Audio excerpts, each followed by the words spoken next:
Video's live. Good afternoon. Thank you, Ms. Legault. Good afternoon, everyone. Welcome to our regular board meeting for September 22nd, 2021, the first day of fall. Before we begin, I'd like to recognize this meeting is taking place on the traditional unceded territories of the Coast Salish people. And with that, we will get underway. The first item on our agenda today, Ms. Legault, I believe is the approval of the agenda. Are there any changes to the agenda? Thank you, Mr. Chair. Staff would like to remove item B1, which is bylaw 4398, as the conditions have not been met.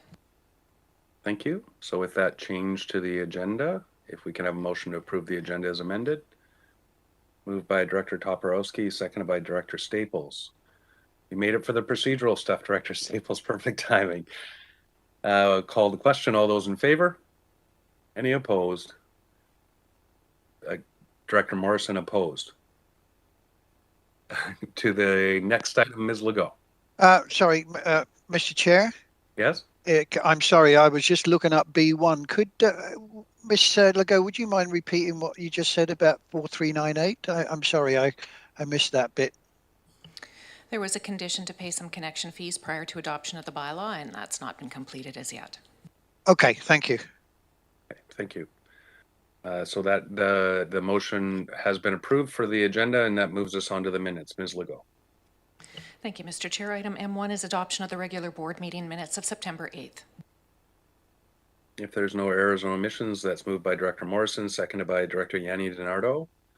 Any discussion? Seeing none. All those in favor? Any opposed? None opposed. Motion carries. Ms. Legault. Thank you, Mr. Chair. We're moving on. No business arising from the minutes and no requests to participate in public input period. So we're moving on to delegations. And we have Dave Devanna and Colleen Jo Hall of the Nanaimo Airport Commission with an update on the airport's operations and plans. Welcome, Ms. Jo Hall and Mr. Devanna. Nice to see you both. And we'll turn it over to you for your presentation. Please go ahead. All right, thank you very much. I'll just put it up on screen here.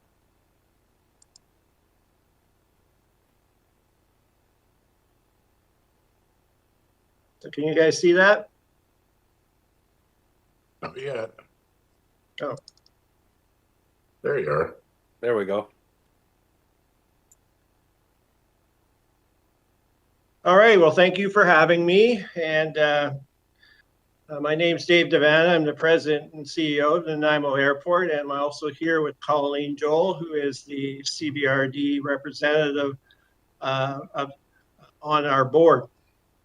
I'm going to go through just to kind of give you an overview of what's happened over the last 18 months during the pandemic, and then give you a little bit of an idea where we're heading. So I'll move on to the next one.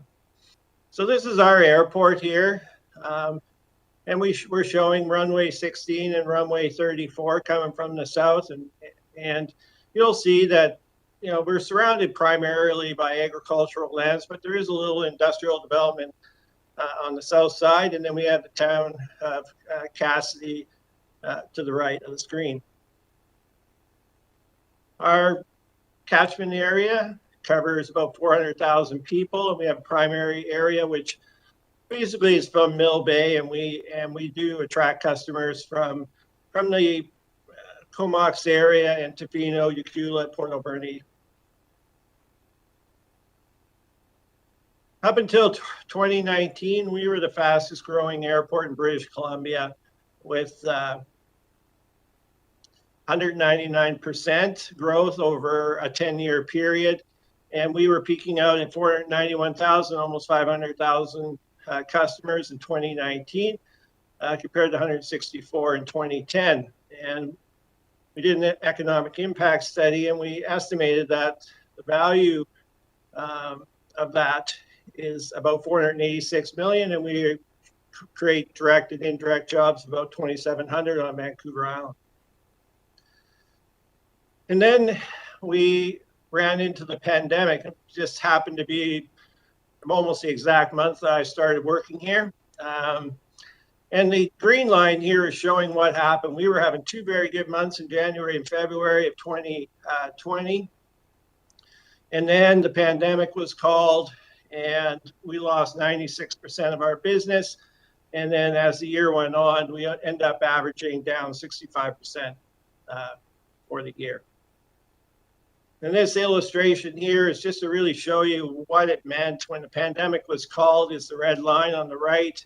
And within a matter of days, business dried up, and we were in our pandemic survival mode. Actually, I'm just going to go back here, and you'll see that we went down to 174,000 passengers, which really brought us back to where we were in 2010. And most of those passengers were in the first 2 months of 2020 before the pandemic was called. So what did this mean? We were hoping to have 510,000 passengers in 2020, and we thought we'd have our, based on our growth, up to 694,000 by 2024. And in 2020, we were projecting that we'd have a net surplus of 2.5 million. And all of that money gets redirected into the airport, into our capital improvement program. But when the pandemic happened, what actually, the actuals, we had 174,000 passengers, which was about 34% of a budget. And we ended up with a net loss of $1.45 million. And so there was really a $4 million change. And that was all just on the revenue side, because we maintained most of our expenses, or at least our staff. So what did we do? We were lucky enough to, same programs as a lot of others, Canadian Emergency Wage Subsidy. We chose to keep our staff on because they're highly trained and key to running the airport. But we did defer all hirings. We deferred non-essential maintenance. We deferred non-essential training. We didn't really go after any new routes because we knew that wasn't going to happen, and we reduced some of our contract services. And we just moved our focus to safety. We feel like right now that the airport has never been a safer place to come, from when you enter the parking lot to when you go into the terminal building until you get on the plane and you exit the airport, or when you arrive. So what's next? Thankfully, we were able to complete our terminal expansion in February 2020, and we have a beautiful facility. I'm going to show you a few of the pictures just in case you haven't been here over the last 18 months. And then we were fortunate. One of the good things about COVID, I guess, was that we were able to attract funding for capital projects. And so we end up accelerating our capital program on the air side, and I'm going to show you some pictures of that as well. And moving forward, we're looking to improve our approach lighting, and we're going to hopefully build another apron for planes. And then 2023 and beyond, we're looking at terminal expansions, which we're going to require if we ever want to bring in any international travel and sun destination. So why are we looking at the airside infrastructure? So these are basically the planes that could land here in the airport that also have the range to bring in sun destinations, bring in the Toronto market, bring in the New York market, those types of things. And so the work we're doing right now will set us up for the future when we move to sun destinations and that sort of thing. So here's our new terminal. It's a very beautiful facility, very comfortable. Thankfully, it was good for social distancing during the pandemic, and still we have social distancing in place and mandatory mask program while you're in the terminal. Here's another picture of the terminal and what it looks like when you arrive here at the airport these days. The other project that we did was an apron mill and fill. So what we, out in front of the terminal, we had some very distressed asphalt, I'll put it that way. And it created what we called FOD, which is debris that would blow up when the engines were turned on. And so we've put that project forward as a priority, and we were able to get some funding to do this project. Here it is while it was being done in the evening, so it didn't disrupt any of our flights. And here is the finished product for that area of the airport. The next thing that we did is right now we have asphalt, or we had asphalt aprons. So when you come in, you arrive here and the plane parks, they would park on the asphalt. And what happened in the summertime, because asphalt is flexible, I'll say, the planes would actually sink into it a little bit. And this was not good for, especially for our Toronto flight where we have a bit of a larger plane. And so what we would do is we'd patch up these areas, and we had a bit of a, not a very functional apron. So this year we've moved to concrete, and here is the project getting done. This is phase 1, and phase 2 is just really in progress right now. And here is what the finished product is out front of the terminal building. And what this allowed us to do was, in the past, we had 4 parking stalls here, and now we have 5 parking stalls. So based on 500,000 passengers, it used to get pretty congested out here. So at least now we've added about 25% capacity for planes that are on the ground at any one time. Next year, we are looking at rehabilitating our runway. We're not looking to make it longer. We can't make our runway longer because we got Asphalt Creek on one side and we got the highway on the other side. But we can make it function a little bit better. And you can see that it's a little distressed here in this picture. So in 2022, we got a grant to rehabilitate the entire runway, which we will complete next year. In the evening, like in the overnight period, when the planes are not running at the Nanaimo Airport. Finally, we got a grant. There's a new requirement coming out that you have to have an area, runway and safety area. And this is sort of like a, kind of like a little, like a sand pit almost, where planes, if they are overrunning the runway, will go into a safety area, and that will stop the plane so it doesn't run beyond the airport property. Again, this will be completed in 2022. The next big project that we are looking at to do next year, we've been working with DFO, working with First Nations, working with biologists, is on the Asphalt Creek. And what you can see here is these are lighting for the runway in the winter. Sometimes gets flooded out underwater. And the this picture here kind of gives you a good idea of what is happening at the river. And I know you guys down in the Couch Valley with the Couch River are very familiar with these types of issues where the water wants to go wherever it wants to go rather than where us property owners may want it to go. A really important project for us moving forward, and we're targeting for 2022-23, is to improve our lighting. And what this does is it allows the airplanes to see the lighting quicker, and in any type of foggy condition, they would be able to land the plane, where sometimes they might not be able to do that now. So in the past, we had about a 70% reliability rating, and then we went and put in an instrument landing system in 2014, and we've improved that to 99.2% reliability. But if we do this project, it'll bring it up to about 99.8%.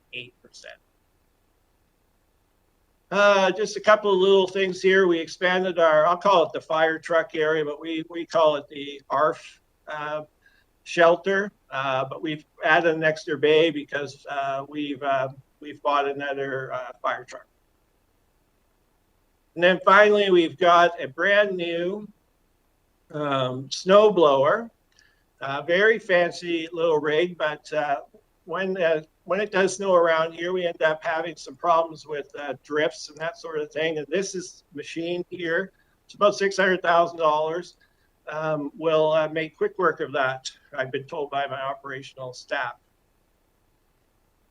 The final thing I wanted to talk to you guys about is airport zoning regulations. So the airport has met with the RDN staff, and we've also met with the CBRD staff about protecting the airspace around the airport. And this involves the CBRD and the RDN. And what I'm showing you here is a 4-kilometer area around the airport runway. And also the little bow tie things on the end are the approaches when the airplanes are coming in. And what we're concerned about is heights, noise exposure, permitted uses, and trees and vegetation within this area. And so when we met with the staff, they indicated they hadn't allocated any resources to work with us on airport zoning regulations. And so what we went out to do is kind of address where are the real issues as it relates to these types of things in and around the airport. So the first thing we did is we looked at all the land uses within the CVRD. We've also done this for the RDN. Mr. Devanna? Yeah. Just one moment. We have a time limit. It does require a resolution of the board to continue. Just give me one moment. If I could get someone else to make a motion to allow Mr. Devanna to finish his presentation. Only have 3 more slides. Okay. Moved by Director Sebring. Second. Seconded by Director Morrison. Any opposed? Hearing none, please continue, Mr. Devanna. Go ahead. All right, thanks. So, you know, when the plane is coming into the airport, you know, they don't want any obstacles in the way. And so what we've done here is we've identified areas that the purple ones, we have no concern. The green ones, so this is a Woodley Ridge, and then with 83 properties, and then there's 29 properties kind of at the south end of the airport. And in our ideal world, we would have, under the regulations, there would be no structures beyond 9 meters in these green areas above the obstacle limit for the airplanes. And one of the issues that we have identified for the CVRD is that you do allow structures from 10, 12 to 15 meters. And so we would like to have a discussion with you about how we could mitigate any concerns as it relates to building heights for these 112 properties. The next thing that we're worried about is noise. And so this is all directly around the runway. And what we've identified here is under our regulations, we would prefer that there were certain types of uses that would not be within the noise exposure forecast of 30 for noise, because this is not recommended. And if it's over 35, we receive major complaints. And so basically in these 31 properties, we would like to talk to the CVRD about discouraging certain types of uses, primarily residential, when they're in close proximity to the airport. And we're not talking about existing residential, we're just talking about expansions to residential in these particular areas. And then finally, we looked, well, not finally, there's one more. We looked at permitted uses around the airport. And so the purple happens to be the agricultural lands. And we don't have any issues with agricultural lands around the airport, usually a pretty good thing.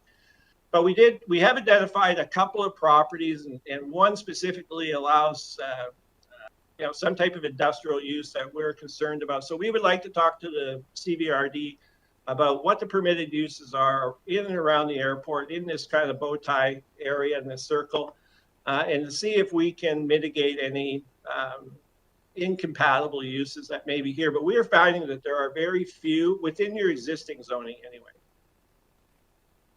And then finally, on this yellow area, this bow tie area, this is the area where we need to ensure that trees and vegetation don't interfere with the planes. And this is something that we've been doing for a number of years. Right now, there's approximately 100 trees, and we have the right on title for most of these to top these trees, or perhaps even take the tree down and insert. We do a 3-to-1, but put in a more appropriate species that may not grow quite as tall. So that's it. That's all I had for you today. And I'm available if you have any questions. Thank you, Mr. Devanna. And if you could just lower your presentation, I'll be able to see the directors and they can bring their questions and comments forward. Thank you very much. So I'll turn to the directors. I'll start with Director Martman, Director for the most impacted area. Please go ahead. Well, right next to you, Mayor Stone, or Director Stone. Thank you very much for the presentation. Thank you for both of you for being here. I really do appreciate it. And you know, in Area HS being your neighbor, you know, we hope that we can have a good relationship. And I think there's a few things I have, and I'll just keep it down to 2 to start with, and then share that other directors, and then if you can come back to me later, that'd be nice. I guess the first one is your awareness of the modernization of our OCP. Are you familiar with that going on?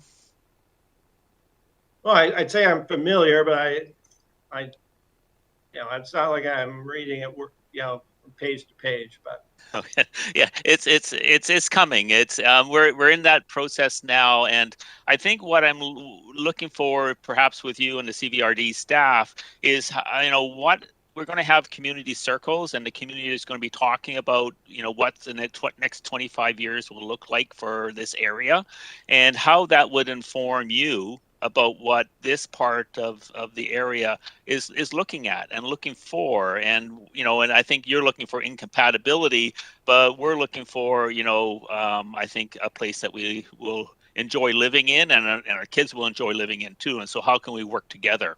So I just leave that as sort of a something for perhaps you and staff could work towards on as we work towards our community circles over the next 6 months with our. yeah, and we're very willing and eager to work with you on that. So you've got a willing partner here.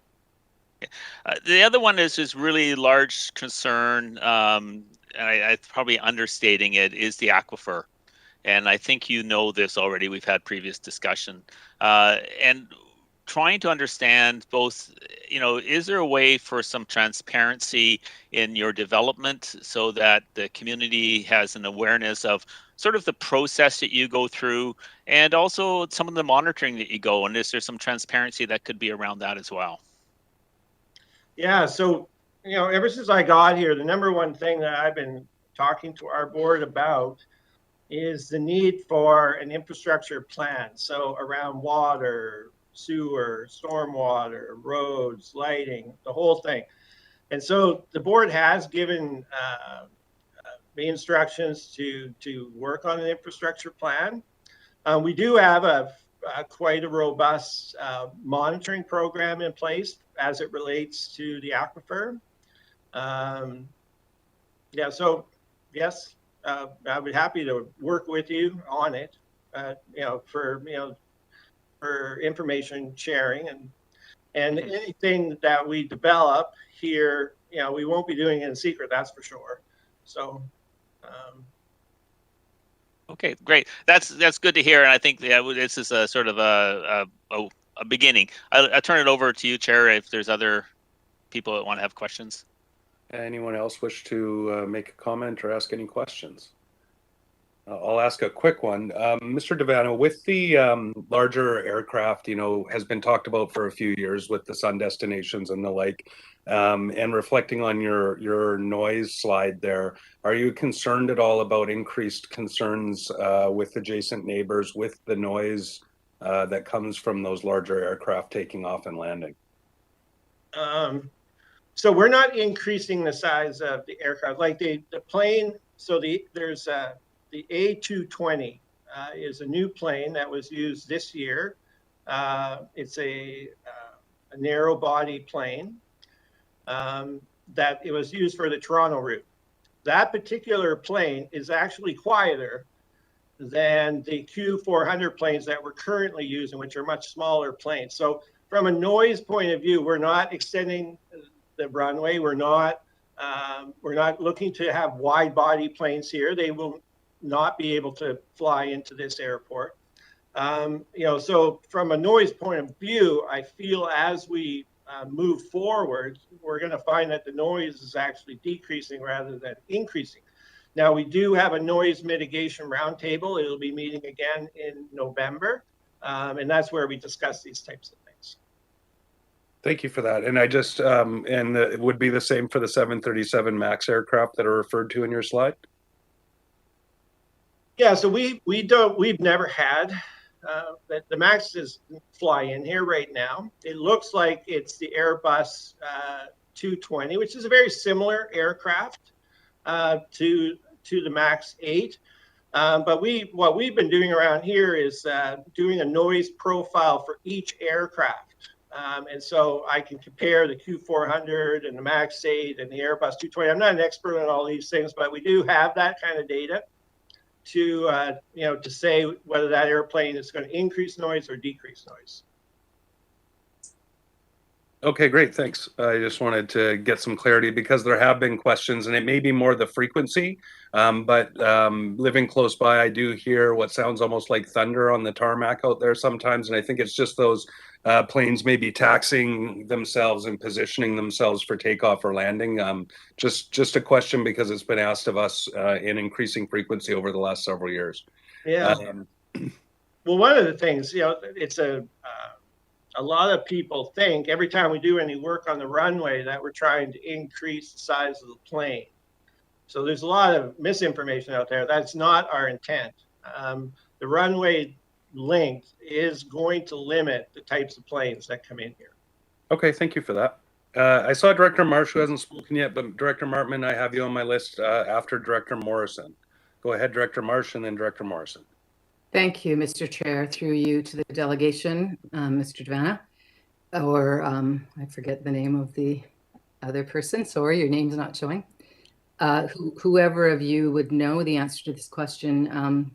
One of the things that the region, the whole island really is concerned about is suddenly over the last decade and increasing, we're becoming a destination spot, and many suites and homes are being designated Airbnb. So have you done any studies on how this would impact? Because we are already way behind in housing. We have a lot of people that are precariously housed, and we're having trouble. Put it this way, it's in both our interests, because if tourists were to come here now, many of our restaurants aren't running full hours because they don't have staff, because staff can't afford to live here. So have you given any thought to that? Do you have any numbers or any idea of how we would be impacted further? Yeah, so I do not know anything about that. I don't know if Colleen would know anything about that, but right now our business is down 65%, and I do talk to Tourism Victoria, to Tourism Vancouver Island, Tourism Nanaimo, and these types of organizations, sort of talk to me about vacancy levels at certain types of accommodations. But specifically, no, I am not aware of us studying that type of information. So can I have a follow-up? Yep. Chair?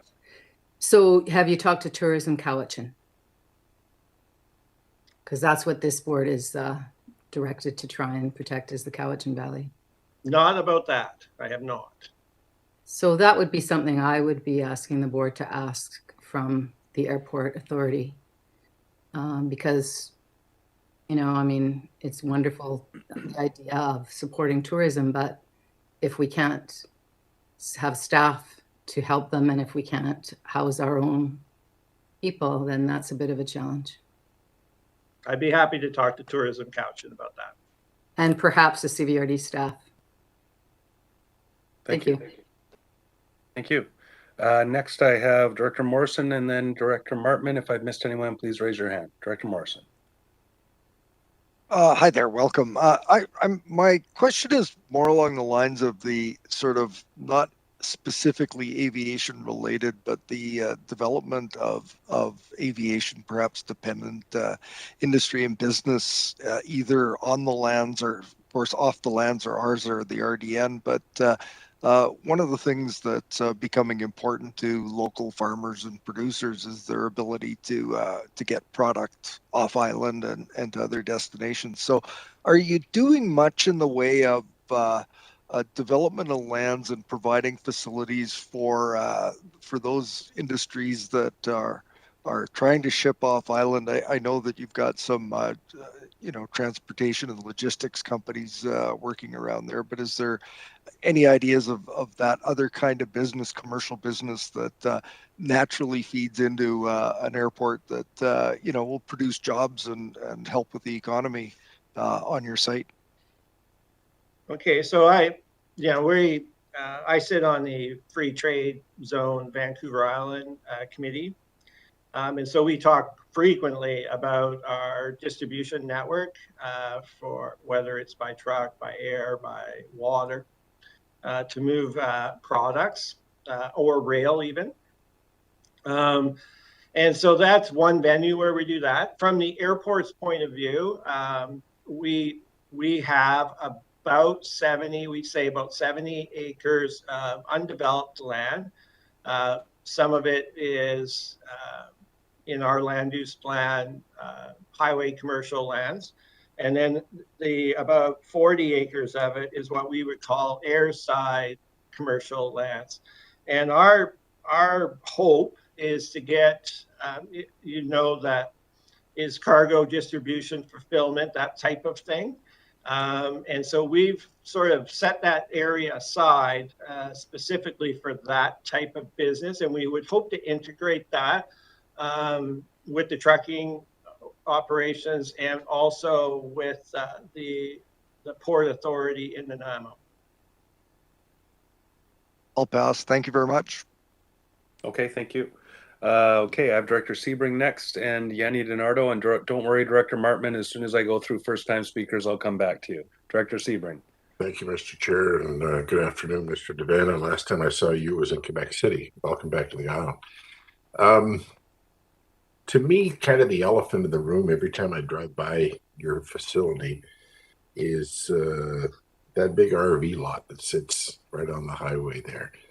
I just can't figure out what the connection to, between that and the airport is, other than I guess they're a tenant that pays your rent. But, you were talking about the highway commercial thing. Is that the land that you're talking about developing for highway commercial if that lease expires? And I'm not asking you to get into confidentials about the lease, but, I'm just thinking of that as land use, and it seems a bit incongruous to me, if I can put it that way. Always enjoyed your vocabulary. So to us, that is a temporary use. So we have an agreement that expires with that organization. And so our long-term plan, or medium to long-term plan, would be to convert those lands to a more compatible use with airport-related or airport-dependent activities. So that's where we're going. And so the board, both the RDN and CBRD and my board have indicated that they would like to see that, not there for the long term. Okay, thank you. Thank you. Next, I have Director Yanni DiNardo and then Director Martman, unless there's other first-time speakers. Oh, I see Director Smith. Thank you, Mr. Chair, through you to Mr. Devana. I just wondered if, welcome, and thank you for that presentation. I'm wondering about the upgrade in future plans with climate change. Is there going to be anything done that's different with our electric planes? I think I have heard of some, and what are your plans with that? Well, it's definitely an evolving area. We do have what we call sustainability objectives here, whether it's related to water, animal, trees, those types of things. But as far as the aircraft, what I can tell you is that the aircraft that we are getting now, like the A220, is the most efficient aircraft and aircraft are getting more efficient. And where they go as far as electrification, I don't know the answer to that, but I do know that the industry is looking to decarbonize as much as they can. Thank you. I have Director Smith next, and then I'll add Director Marsh to the second-time speakers list. Just back on that one, we have a cool project here that we're working with the pollinators, a partnership with the Pollinators Canada, on just bringing in different types of plants that are good for bees and that sort of thing. And so those are the types of projects that we look at here at the airport. We're also working with the Trail Society group around here about possibly having a trail, around Cedar that would come through the airport, and those types of things to improve cycling opportunities for people in this area. Thank you. Now to Director Smith. Thank you, through the chair. I would like to tell you how much I admire the new building. When I first arrived to visit on the island, I remember coming into a trailer, and I think that tells you how long ago that was. But the building keeps evolving, and the amount of windows that have been put in give people the opportunity to enjoy the area at the same time and reflect upon how beautiful our area is. I am looking forward to cycling trails around in the airport. When you cycle around the trail that goes on the outside of Victoria's airport, it is a beautiful cycle and a good distance, and I know lots of people use it. So I am looking forward to that, but I am always impressed with the hospitality that's provided by the staff at the airport. There's also the security is always very accommodating, and I've seen them do many different things that would be very challenging at a larger airport. So I must tell you how much I appreciate the staff, whether they're the airline staff or the staff of the airport. Thank you. Yeah, we look at ourselves. Thank you very much for that. We look at ourselves as, we call it the airport campus, and we all see ourselves as working together towards a common goal, which is the customer service element. The airport's well known for that, even when their facility wasn't quite as beautiful as it is now. But we also have a plan to expand that facility as required, but it will all be to the same high level standard that the current one is. Thank you. Any other first-time speakers before I move to my second rounds? Seeing none, I'll go to Director Toporowski before Director Martman. Thank you, Chair. I just had a question because you referred to consulting First Nations. So I was just wondering the names of those nations that you've consulted, because I know that they had some concerns about the aquifer as well. Yeah, so we have a new chair, Mr. Whitty, and he is very, very interested in moving forward with improving our relationships and with the directly adjacent First Nations. So the ones that we've been working closest with, we have an MOU with the Staminas group, and we've just recently met with the Stinimuk group with Chief Wise, and we're looking to get an MOU with them. And the long-term goal for us is to have meaningful partnerships with both of those two nations around what goes on at the airport, so that there is a clear, open, respectful set of communications going on. And I think we're on the right track to do that. Thank you. And of course, the Staminas is part of the Cowichan Nation group that just recently signed on an agreement with the provincial government. Okay, thank you. All right, and moving on, we're on to round two, I believe. Director Martman and then Director Marsh. Well, I'd like to thank all my other directors for all the questions.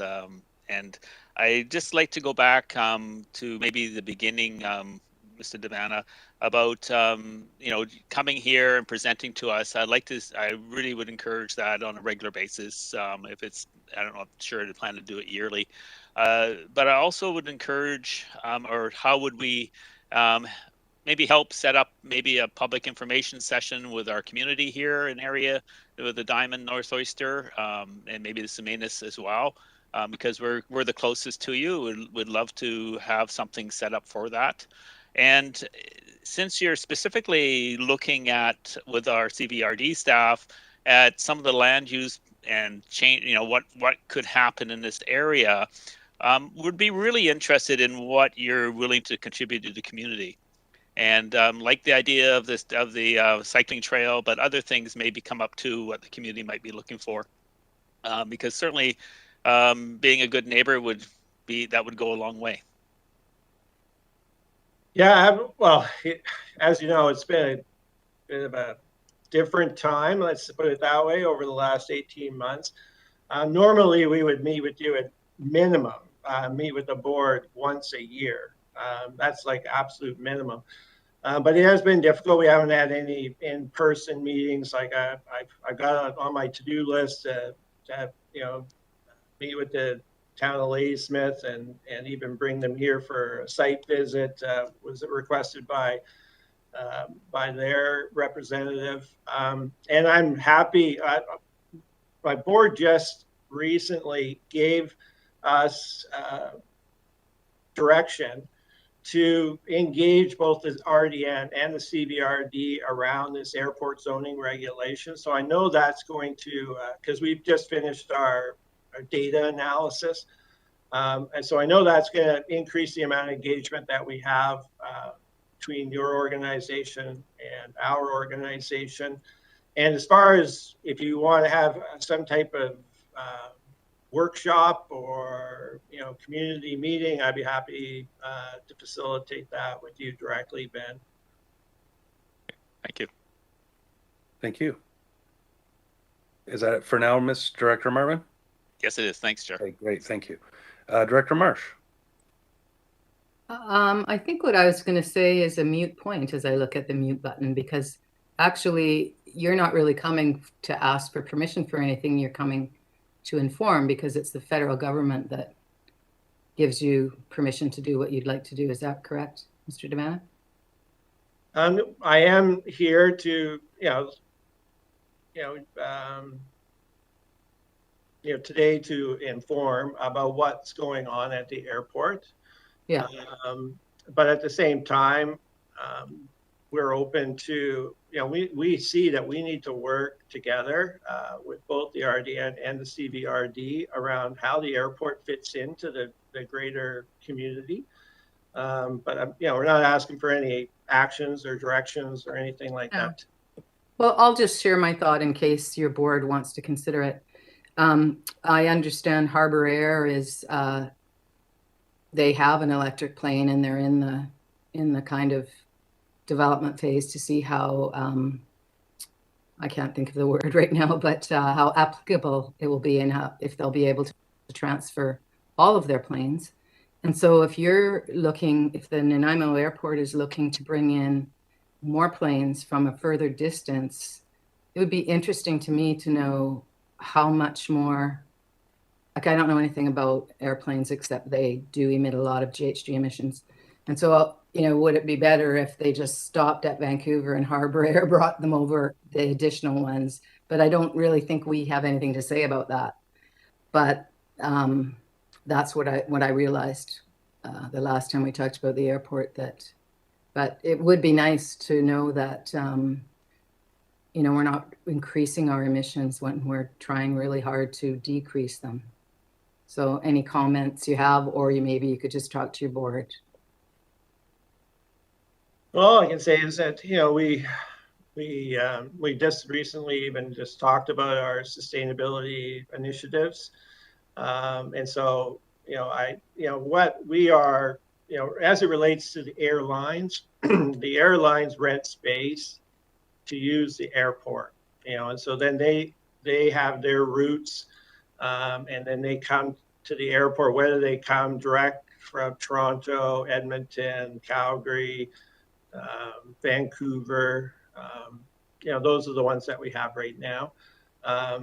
So we don't dictate to them, where they're going to fly from or where they're going to fly to. They really are using a landing strip, and then they have a booth, right? That's kind of the way it works here. Okay, thank you. I appreciate that. And it is beautiful. It looks beautiful. I just wish the planes were electric. Me too. Thank you. Did I miss anyone there? I do have just another question. Just going back to the industrial land uses, Mr. Devana, you expressed some concern about some adjacent industrially zoned properties within the CVRD. But I would expect that industrial, if they're framed in the right way to ensure that the heights and things like that are compatible with the airport uses, would be extremely valuable to surrounding communities, in that the transportation hub offered by the airport and all the activities that go there would increase the value of those light industrial lands. When we talk about those concerns around adjacent industrially zoned properties, is it just further defining the land uses so that to ensure their compatibility with the airport operations, or is there concerns with those being industrially zoned at all? Well, for the most part, we like the light industrial uses around the airport. So don't get me wrong on that. That's good. But there are certain types of uses. So let's say there was a explosives manufacturer in the area. That would be a problem for us. If it was, like a food recycling plant, that was going to attract a lot of birds, that would be a problem for us. So what we're trying to do is to be very specific, because the RDN and the CVRD were quite worried, right? Oh, this airport zoning regulation, it sounds like a huge amount of work and it's going to take a lot of resources. So we are actually pinning it down property by property, saying we are concerned with the height that could be built on this property, or we're concerned with this specific permitted use. And, Okay. and our goal is that once we identify these things very specifically, is there something that we could do locally to update your bylaws to mitigate that potential harm? That's it. And so for the most part, we're going to be happy. If it's not residential or directly around the airport, we're good. Light industrial is good for the most part. Okay, thank you. And that's what I assumed. I just wanted to have that clarity, because I think the greater value of the airport to the larger region is, of course, those compatible light industrial and other land uses that can help drive economic activity. So while being sensitive to the aquifer and the other concerns in the surrounding community. So thank you for that. Did I miss anyone that would like to get a question or comment in before we thank our presenters? I'm not seeing any. Thank you both very much for the presentation, the attendance, and all of the work that you've been through, and making good use of your COVID time and funds in a really difficult time. It's good to look inward and improving things like safety and things like the apron and stuff is all wise investments during a downtime for sure. So good on all of you, and continue the good work. All right. Thank you for having us. Thank you. Bye-bye. See you soon. All right, so we're moving on through our delegations. Ms. Legault. Thank you, Mr. Chair. Not aware of a report of the chair. So on to committee and commission reports. Item CR1 is the report and recommendations of the Community Services Committee meeting of September 8th. So I'll put that over to Director Nicholson. While I do, I just want to test the temperature of the board. Are we good to go for another half hour or so before a break? Okay, great. I see a lot of nodding. Thank you for that. And I'll turn it over to you, Director Nicholson, for CR1.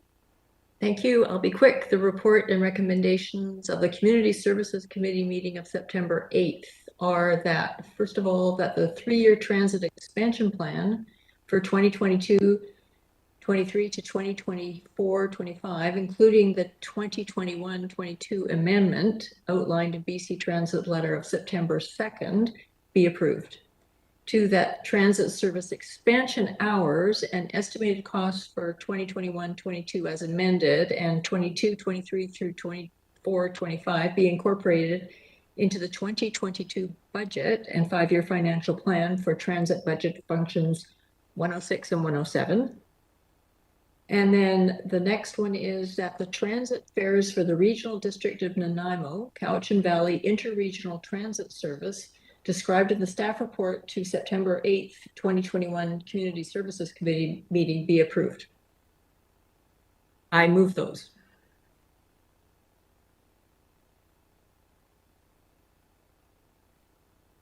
You're muted. Thank you. That's the discussion I was looking for. I'm muted. I did see it seconded by a few people. I saw Director Morrison first, so thank you for that. Any discussion on those? Other than the fact that I was muted. Seeing none, all those in favor? Any opposed? None opposed, motion carries. Thank you, Director Nicholson. All right, Ms. Legault. Thank you, Mr. Chair. Item CR2 is the report and recommendations of the Electoral Area Services Committee meeting of September 15th. And I will note that the applicant has requested that recommendation number 5 be held in abeyance while they address some concerns of a neighbor. Thank you, and I appreciate that. I did see the email from Mr. Limshu this morning. I'll turn it over to Director Yanni DiNardo. Thank you, Mr. Chair. The report recommends from the September 15th meeting, recommendations 1 through 4. I move those. And seconded by Director Kuhn. Any discussion on those? Seeing none, all those in favor? Any opposed? None opposed, motion carries. Back to you. And then I also move the electoral area directors only. I move 6 and 7. And that's seconded by Director Smith. Any discussion on those? Seeing none, all those in favor, electoral area directors only, and opposed? None opposed, motion carries. Thank you. That is my report, Mr. Chair. Thank you, Director Yanni DiNardo. Moving on to CR3, Ms. Legault. Thank you, Mr. Chair. Report and recommendations of the Cowichan Community Centre Commission meeting of September 9th. And back to you, Director Yanni DiNardo. Thank you so much, Mr. Chair. Your Cowichan Community Center, I'm just putting it into the larger view here. Sorry. Didn't realize I was gonna hit 1, and I'd like to move 1 and 2, I believe. Yes, thank you. And do we have a seconder for those? Seconded by Director Staples. Any discussion? Seeing none, I'll call the question. All those in favor? Any opposed?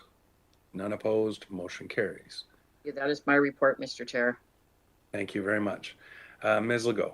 Thank you, Mr. Chair. On to staff reports. Item SR1 is a staff report from the General Manager of Corporate Services regarding Island Health Service Contract to support our Cowichan, and the proposed recommendation is that the 3-year service contract between Island Health and the CVRD to support the continued development and progress of the Cowichan Valley Community Health Network, our Cowichan, be approved. Thank you. Is there any, I got a mover and Director Smith. Do we have a second? Director Toporowski. Anything coming from staff? Nope. Thank you. Just here for questions. Any discussion for the board? Seeing none, I'll call the question. Sorry, Director Nicholson. I think this is an important initiative, and I get that this is really just flow through money, but because we administer this thing, it kind of surprised me that we hadn't heard from our Cowichan for so long. And I know that they asked what we would like, and we certainly sent a strong message. But I'm just wondering if there's a way that we could make sure that that happens and it doesn't get left again. I think that's I think the issues that they're managing in the community are really important and have a lot of bearing on some of the decisions we make. I'm happy to answer that one. I just, as the key contact for this agreement and with our Cowichan, I can just ensure that's that regular update is coming to the board. So that's just something that we can do as a duty of staff. I'm happy to make sure that that happens. If there's anything formal that I think it was discussed this morning about timing, and generally it was a yearly update, I think, was of interest. And if that's okay, the staff will continue to make sure that happens and set that up properly. Thank you. Thank you. Director Marsh. Thank you, Mr. Chair. And as Ms. Lise said today, there is a weekly update and anyone can sign up for it. And I read it every week. And so any of us could bring a concern forward from that if we all signed up for it. Thank you. Thank you. Any further discussion? Seeing none, I will call the question. All those in favor? Any opposed? None opposed. Motion carries. Thank you for that. Ms. Legault. Thank you, Mr. Chair. Item SR2 is a staff report from Legislative Services on electronic meeting provisions. There is a proposed recommendation that staff recognize there may be some additional refinements to add some additional criteria if the direction is supported. But the proposed recommendation at this point reads that staff prepare an amendment to CVRD Bylaw 2922, Committee and Commissions Procedures Bylaw, to authorize electronic meetings for committee and commissions, as well as electronic member participation for commissions. 2, that staff prepare an amendment to CVRD Bylaw 2889, Regional Board Procedures Bylaw, to authorize electronic meetings for board meetings. And 3, that electronic public hearings be supported when where appropriate. So I'll open the discussion up or for a motion. I did see Director Marsh and then Sebring. I was just going to move the motion, Mr. Chair. Wait, do we have a seconder for the motion? Seconded by Director Nicholson. Okay, so that's on the floor. I do see Director Sebring next in the speakers list. Thank you. Thank you, Mr. Chair. A couple of things. Timing on this. I understand that we're giving staff direction to prepare a bylaw. When would this come back to the board? I mean, we're not really authorized to consider the bylaw until after, the way I understand things, until after the new Bill 10 takes effect, which is, I think, on September 29th. And do we have enough time to sort of make that all work with the notice provisions? Are there notice provisions to amend our procedures bylaw here? I know we have those municipally and we've run into a bit of a challenge there. We found a way around it, but I just want to make sure, first of all, that all those I's are dotted and T's are crossed, so we're not meeting illegally. Are we good that way? Ms. Legault? Thank you through the chair. We'll certainly confirm those details. The earliest possible date, it would be October 13th board meeting. And so there are currently some provisions in our board procedures bylaw and committee procedures bylaw that would allow members to participate electronically in standing committee, select committee, and board meetings, provided that the chair was in the room. So to authorize a fully electronic meeting, that would have to go through the procedure bylaw amendment process, and we were seeking the policy direction first, and then we'll look at the implementation details. Okay, and the other point I wanted to make was to bullet 2 in the resolution, staff prepared an amendment to the bylaw to authorize electronic meetings for board members. And then I see that there's some clarification in terms of definitions further down in the report, where it says electronic meetings are members where all members may participate electronically, where electronic participation allows for a hybrid meeting where some members attend in person and others attend by electronic means. I would frankly prefer that the wording in bullet 2 be changed to authorize electronic participation in board meetings, assuming that we have the technology to do that, and I'm assuming we do, because bullet 1 allows for that for commission meetings. Doing it this way ties us to this Hollywood Squares format or an in-person meeting. There's no opportunity for hybrid. I can foresee a day where this group, some might be comfortable meeting in person and some might not. And with the motion that's before us right now, it's an either-or situation. So we either meet in person or we all get together on Hollywood Squares. And I would really prefer that we give folks the option, assuming that technology is available. I'm just putting that out there. Ms. Legault. Thank you, Mr. Chair. Just to clarify that the procedures bylaw currently allows for this, the sort of hybrid scenario you're discussing already. So to authorize a fully electronic meeting, this is where I thought the board may have some further discussion in terms of what scenarios that would be appropriate. Is it only during a health emergency? Is it for a special board meeting? Is it for an emergency board meeting? Is it required for a regular board meeting? And this is the kind of policy direction and clarification I would be seeking at this time. So to be clear then, what you're saying is that the current procedures bylaw allows for the hybrid meeting And what this resolution would do would be to add to that, that we could have exclusively electronic meetings where nobody participates in person. That's correct. I mean, there are some parameters in the existing procedure bylaw that speak to electronic participation of members. I'm just flipping through the, my computer is not responding very quickly. But it relates to absence from the regional district or health reasons or inclement weather.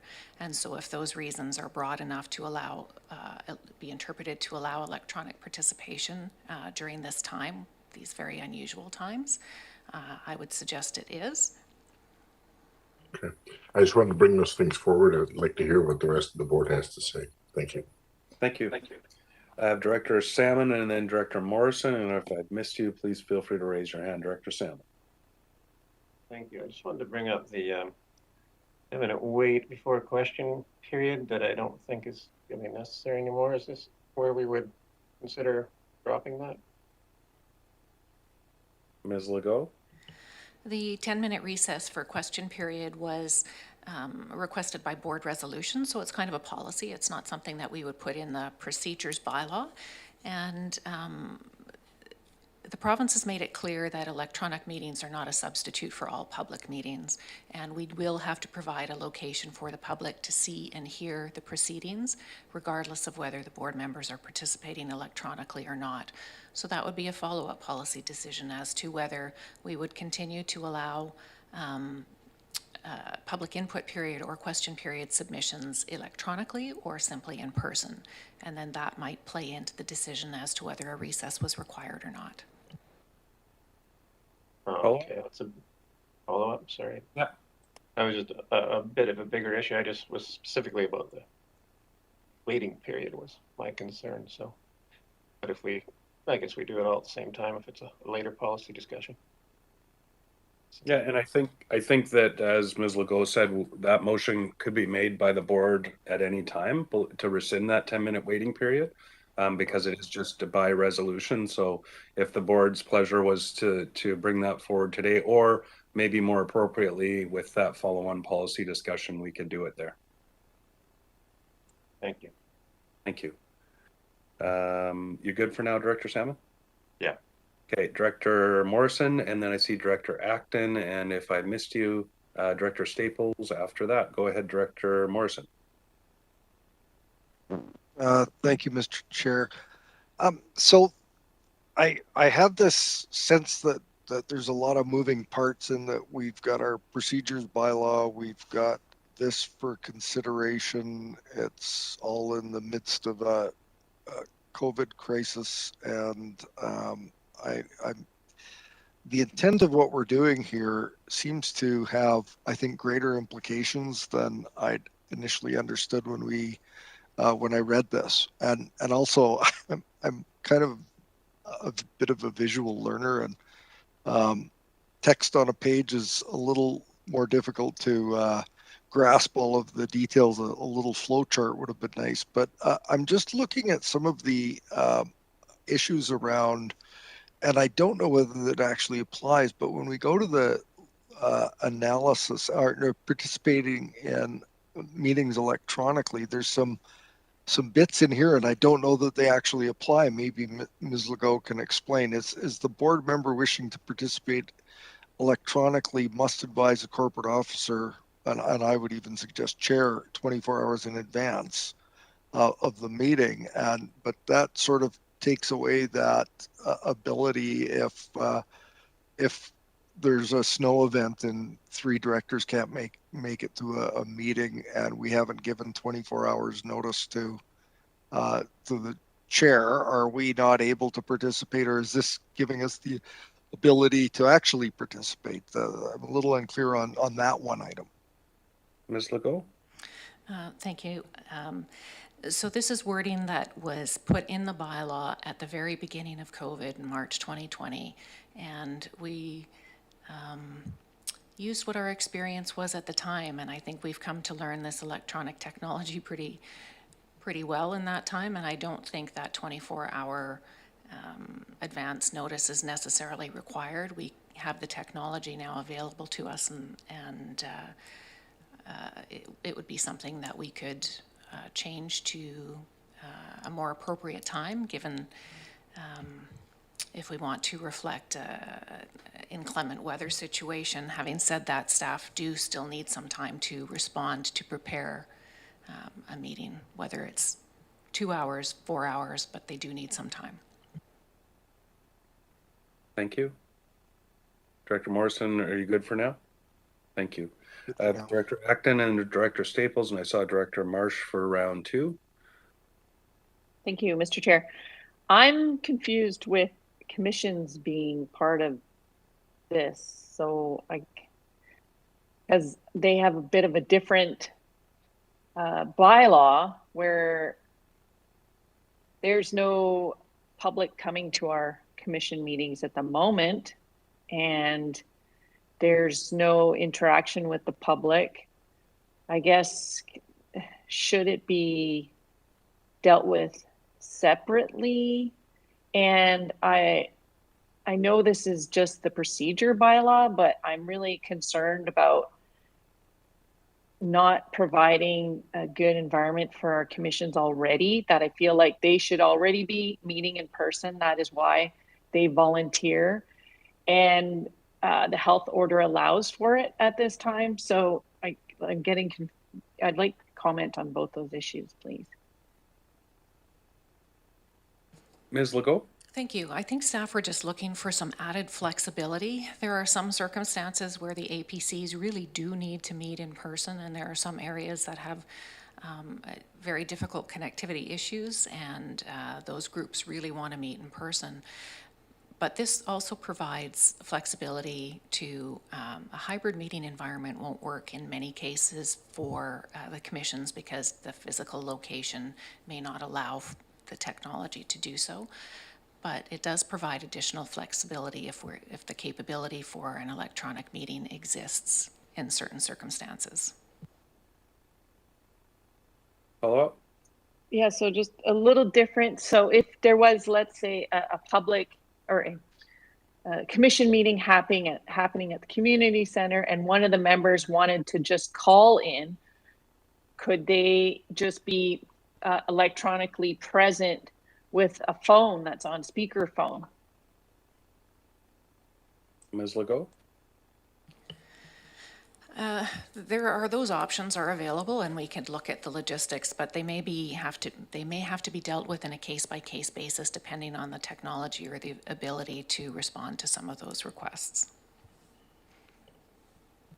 And this bylaw allows for that complete flexibility. That's what we would be looking to introduce. Thank you. So I'm getting the sense that this is enabling opportunities, not necessarily prescriptively demanding meetings be held in one way or another, but who decides, like, would it be a commission chair that would decide that? Or because the proposed amendments seem to allow for, but who makes the decision whether it should be allowed for a specific meeting or otherwise? I would suggest that the decision should be made by staff in consultation with the chair of the commission. Okay, thank you. Sorry, I snuck myself in there. I apologize for that. I have Director Staples, then Smith on round 1. If Director Acton, you're good for now? Okay, thank you. Director Staples. Yes, thank you, Chair Stone. And so I just was curious about some of the reasons. Do we have to be define every reason that there could be for someone having to come in person? Because there could be other reasons too. I'm thinking of one of the things that's been really good for a couple of our council members is being childcare, not having access to childcare for various reasons, and being able to attend electronically. Other people who have elder care situations, for instance, other people, I actually didn't even understand the level of complexity around this. It was being explained to me yesterday about people who are very nervous about going out into any public meeting environment, including schools and options, for that. So I guess my main question is do we have to define those things because I think that it would be quite a large list that we could potentially provide? Or can we leave it up to the discretion of the person who's attending the meeting? Ms. Legault? Thank you, and through the chair. There's no statutory requirement to define the reasons, so this is the board's bylaw. If the board would like to put parameters around electronic participation, that's, or remove them completely, that is the will of the board. So, I mean, I would propose that they not be defined, again, because there's so many possible definitions and people's disabilities. I mean, there's so many things. So I think just in the state of fairness and openness to as many people participating in the political process as possible, particularly with an election coming up in a year from now, I think it's really important for us to be able to have access for all to attend meetings. Thank you. This feels like committee work. I'm just wondering why it's happening at the board. Sorry, but I just have to ask. Thank you, Mr. Chair. I think it was just a timing issue. Okay, thank you. Director Smith, and then I do have Director Marsh first seat on round 2. If there's no more first round speakers, Director Smith. Thank you. I appreciate Director Acton bringing forward some questions around commissions. Most of our parks commissions used to meet maybe once a month.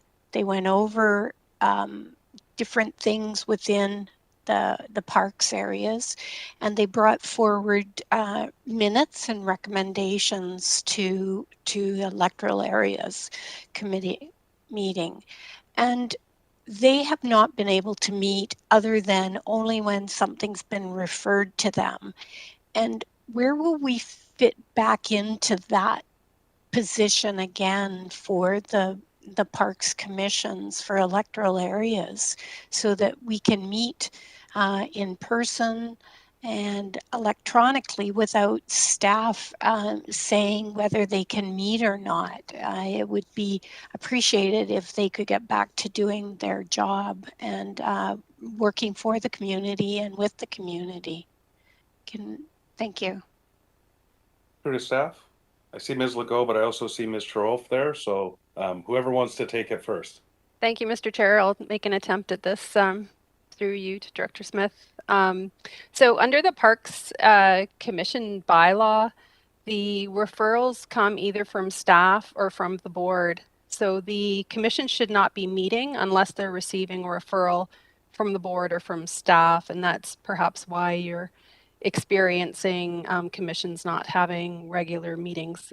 Of course, as you know, curious or concerned members of any community, they would be free to meet informally to discuss whatever issues they want to discuss about the community. But the official commission business would only be happening upon receipt of a formal referral.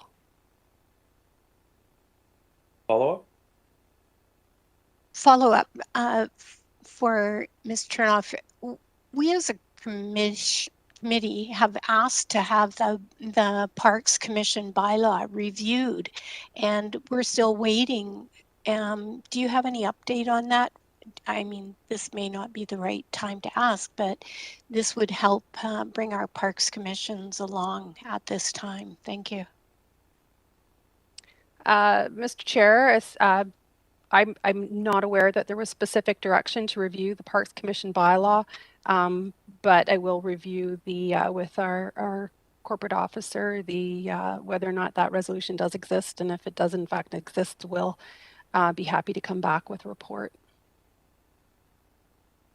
Okay, thank you. I will move on in my speakers list. I'm going to round 2. If I've got no first-time speakers, Director Marsh. Yeah, I don't actually recall speaking on this yet, but no problem. I think, First speaker. I was the first speaker? Yeah. Oh, I can't even remember. Sorry, my apologies. Maybe you didn't speak to it. You moved the motion. Thank you very much, because I thought maybe I was losing my mind. Which that doesn't prove that I'm not, but Yes, I think that out of, given out of an abundance of caution, given we're still discovering how the Delta variant is affecting people, and now they're talking about the Lumba variant and the Mu variant. I suspect the province is going to do something with the legislation once they get back in meeting, or if they are meeting when they have the time.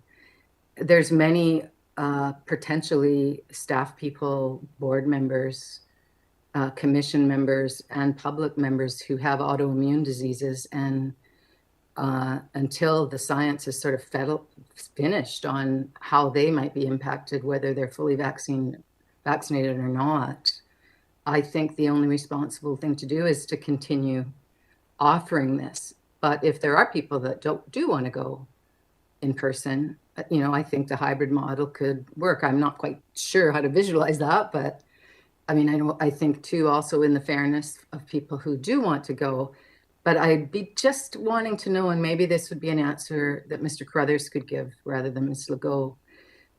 I mean, if that would potentially put any staff people in an awkward position who would be required to be in a public meeting, who might have health issues they don't want to talk about, because in Canada, you don't have to disclose your health status. So, Mr. Carruthers, do you think that not just continuing on as we have, if we started a hybrid, that could cause some problems for any of your staff?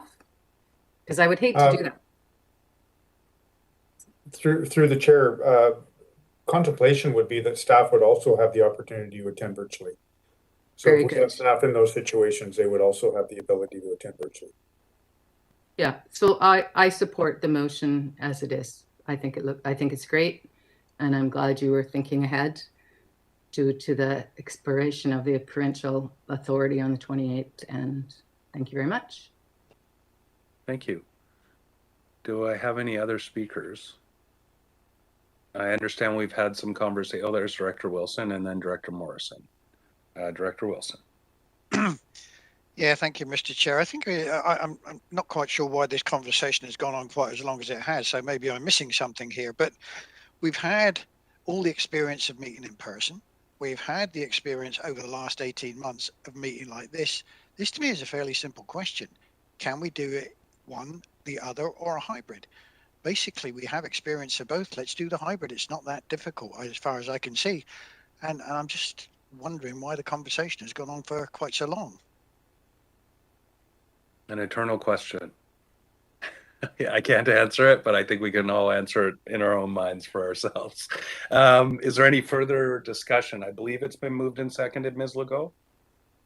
And so I did hear some thoughts and ideas around it, but I do have Director Morrison, I believe, last speaker on my list before we go to the question, or if there's an amendment coming forward. I'll pass. Any further discussion? Call the question. All those in favor? And opposed? Director Acton opposed? No, sorry, you just popped up when I said opposed, so no, none opposed. The motion carries. Thank you for that. Director Salmon? Yeah, just circling back to that 10-minute wait issue, would this be an appropriate time to move that? Ms. Legault, it would be up to a board member at any time to make a motion. You could do that now if you wish, Director Salmon. Okay, I'd like to move that we drop the 10-minute wait prior to question period. Do we have a seconder for that? Seconded by Director Yanni DiNardo. Do we have discussion on that motion? Director Sebring. Just a process, please. Would that take effect at this meeting, or do we need to attach a date to it and say effective October 1st or something like that? I'd refer to Ms. Legault. I would say common courtesy would probably say next meeting, but Ms. Legault. That's what I'm thinking. I would ask for the board's direction as to when they would like it to take effect, because ordinarily it would take effect immediately upon adoption. Okay, so in that case, Mr. Chair, can I make an amendment? And when I chair, I say there's no such thing as a friendly, so maybe we need a seconder. But I'll look for a seconder. That we add to the words, effective October 1st to the motion. That way, it's just clear that it kicks in for the next meeting. Thank you. And that's seconded by Director Wilson. So we're on the amendment. Is there anyone who wishes to speak to the amendment? So this would move it to October 1st. Director Martman on the, oh, no. Okay. Call the question on the amendment. All those in favor? Any opposed? None opposed. So now we're on the motion as amended. Do we have a speaker to the motion as amended? Director Martman.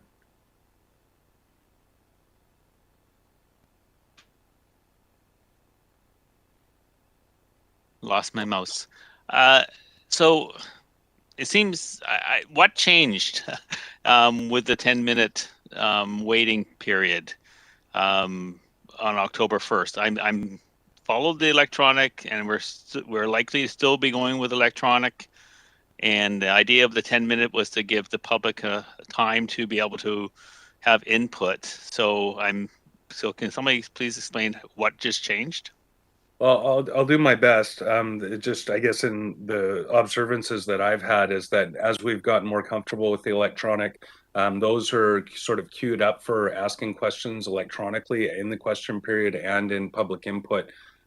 Typically are sort of queued up and ready to go before the 10-minute recess. The 10-minute recess hasn't seemed to make a difference. At least that's been my observance, but I only see half of it. I know staff, Ms. Legault may be able to provide more information there. And then I see that there's a few directors that also want to add to the answer, but I'll go to Ms. Legault first and then Directors Salmon and Sebring. The situation varies. We haven't had very much participation at all lately, but generally speaking, requests come in quite early. So the answer is it depends. Thank you. I'll give Director Salmon and then Director Sebring a chance to put their 2 cents in. Yeah, I think the public, when we first switched to electronic, while they're getting used to it, there was some sometimes questions didn't get in on time, but I think everyone is used to it now, and it doesn't seem to be needed that we really need the 10-minute break. It doesn't make a difference that I can see. Thank you, Director Sebring. And further to that, I was the one that made the motion for the 10-minute break. I recall that was in, I guess, April or May of 18. At that time, the only way we were collecting questions or this kind of input was by email. We hadn't figured out yet the technology that allowed people potentially to call in or do other things. So the rationale at that time was, okay, we've just wrapped up our discussion. If people have questions, they're going to need a couple of minutes to craft the email to send it to Ledge Services. I'm not sure what the paradigm is here at CVRD. I'm not that far in the weeds, but I know in our platform at North Cowichan, people can call in, and there's a number on the screen for the live stream that says call this if you want to have input or you want to get in a question period, and here's how you raise your hand in the WebEx platform. So I think the technology is different now than it was then. Back then, the input was exclusively by email, and we've expanded that now, so I don't think we need the 10 minutes anymore. Thank you. Thanks, and Director Martman, though other directors have spoken, you have the floor. If you want to have a follow-up or make a comment. I guess I'm thinking about the public, and I'm thinking about the aspect that it's not always a person that's been conversant and been here every time. And so for that new person coming in or any person coming in that wants to get through with a question afterwards, I think, that's our job to make that happen. I'm also hearing Ms. Legault say it depends. So I'm not 100% confident that this is going to be in the interest of the public. So I guess I still can't vote for it. Thank you. Any other speakers that I've missed? Okay, we do have a motion on the floor, and that would be to do away with the 10-minute recess before question period starting after October 1st. Seeing no further speakers, I'll call the question. All those in favor? And opposed? I have Directors Martman, Marsh, and Staples opposed. The motion carries. Ms. Legault, I believe we're moving on. B1 was the one we removed, so I guess that would take us down to B2. That's correct, Mr. Chair. Thank you. CVRD Bylaw 4399, Malahat Fire Protection Service Amendment Bylaw 2021 for adoption. Moved by Director Salmon, seconded by Director Acton. Any discussion? Seeing none, all those in favor? Any opposed? None opposed, motion carries. So Ms. Legault, if I'm correct, that takes us down to our 10-minute recess for question period. That's correct. Thank you. And I can feel them lining up now just to prove that it's a valuable 10-minute recess. We'll be back in 10 minutes at 3:05. Thank you.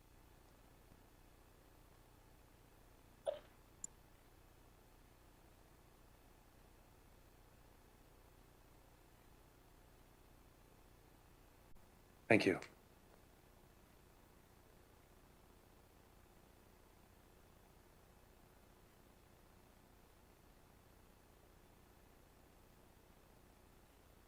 Video's live.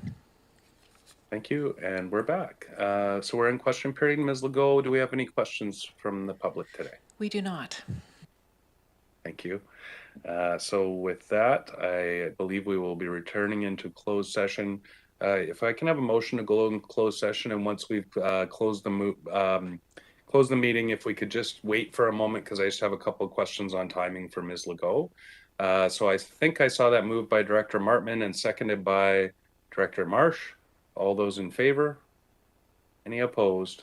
None opposed, motion carries. So just let us know once the video is clear, Ms. Legault. Thank you, Mr. Chair. We're stopping the video and just